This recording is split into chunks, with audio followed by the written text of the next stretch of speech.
హైదరాబాద్లో communal violence అధ్యక్ష. ఒకే road విజయవాడకు రావాలన్నా, బెంగళూరుకు పోవాలన్నా, బాంబేకి పోవాలన్నా ఒకే రోజు హైకోర్టు ద్వారా మలక్పేట ద్వారా వచ్చేవాడు. 6 నెలలు కర్ఫ్యూ. ఎన్టీఆర్తో ప్రారంభమైంది కంట్రోలింగ్. దానిపైన కూడా నేను కంట్రోల్ చేశాను. కొంతమంది బాధపడ్డారు. నాకు ఇప్పుడు కూడా జ్ఞాపకం ఉంటుంది. కొంతమంది మనుషులు మర్చిపోలేము. గబ్బర్ సింగ్ అని ఒక అతను ఉండేవాడు. కేఎస్ఎన్ మూర్తి 6 అడుగులు ఉండేవాడు. 100, 130, 150 కేజీలు ఉండేవాడు. ఎంత పర్ఫెక్ట్గా ఉండేవాడంటే ఆ చార్మినార్ ప్రాంతానికి పోతే మొత్తం భూమి అంతా కూడా కంపిస్తూ ఉండేది. ఆ విధంగా ప్రవర్తించేవాడు.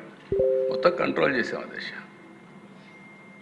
ఇప్పుడు అందుకే దిశ మీ ఆవేశాలకు అర్థం ఉంది. పరిటాల రవీంద్ర ఆ రోజుట్లో ఆఫీసులో చంపేశారు.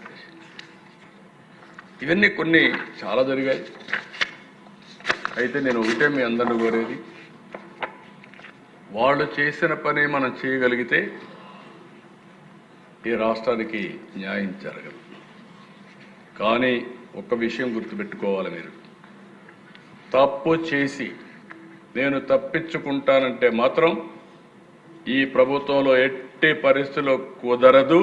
తప్పు చేసిన వాణ్ణి చట్ట ప్రకారం ఎట్టి పరిస్థితుల్లో పనిష్ చేసే బాధ్యత నేను తీసుకుంటానని చెప్పి కూడా నేను మీకు తెలియజేస్తున్నా, హామీ ఇస్తున్నా. No second thought.